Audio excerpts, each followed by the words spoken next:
Shalom.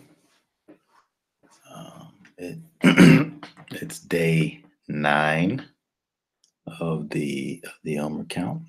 Day 9.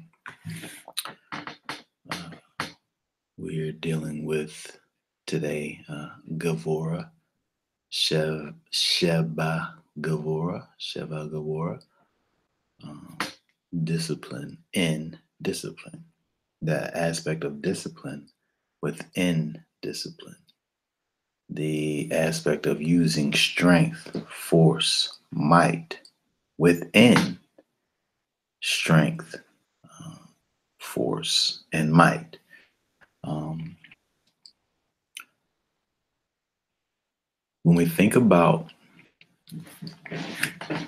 uh, the word gevurah, when we think about discipline and all that it entails, everything that goes along with it. Um,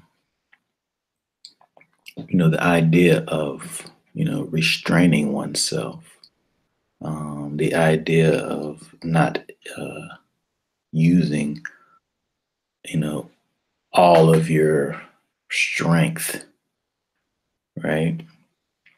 Um, over, over using your strength, if there is such a thing, right? Temperance. You think about, I used to be a chef. You when you add things together, sometimes you temper it, right? You kind of bring the temperatures, to a space where they're closer together, where it's not a shock, right? So when you think about, you know, um, dealing with people, sometimes you have to deal with people in a way where your strength is not a shock to that person. Your force, your power, your might doesn't overtake this person who maybe their strength is not to your uh, position, right? So you have to temper yourself. You have to bring yourself down to a level where it doesn't overtake uh, the other individual, right? When we think about the fruits of the spirit, one of the fruits of the spirit is, of course, temperance, right? So when we do, the things that we do, we always have to be able to temper ourselves for the situation, you know. Um, and again, that being a fruit of the spirit, um, what we're talking about is allowing the spirit inside of you, right, to rule and allow the spirit in you, right, to temper the situation, right?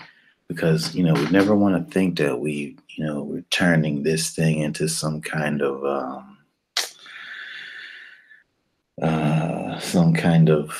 self mastery kind of a thing, right? Where we have to always understand where our strength comes from, where this might and this power, comes from.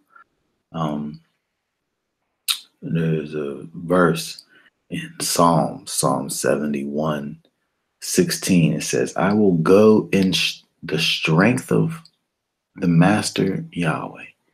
I will go in the strength of the Master Yahweh. I will make mention of thy righteousness, even of thine only.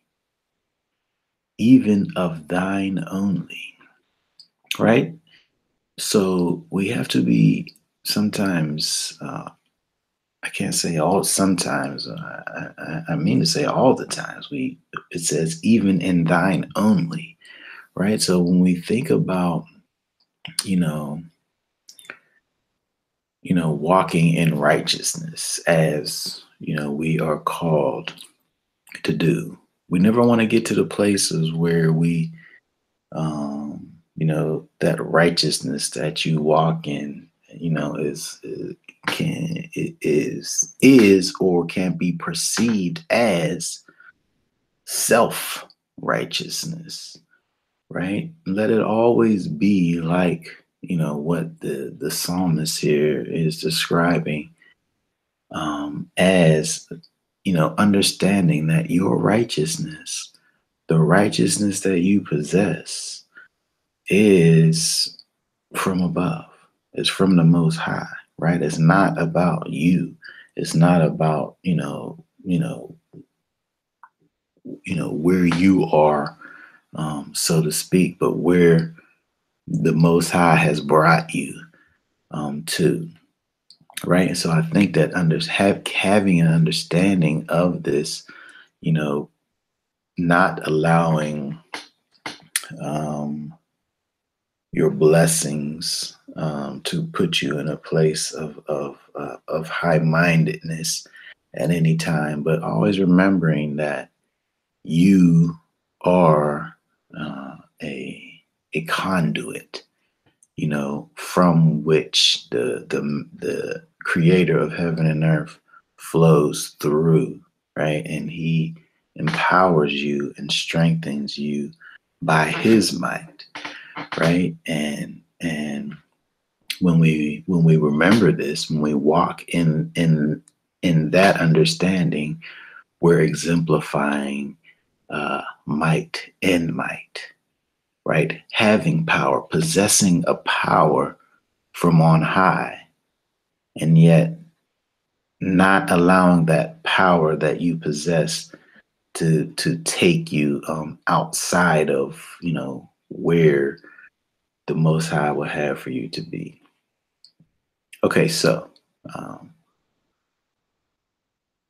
think on those things, on this day, this ninth day. Might and might, power in power, um, temperance, restraint, um, the opposite of high mindedness, humility. I have, a little brain thing having humility. Um, okay, so day 9, temper your temperance, temper your strength. Okay, shalom.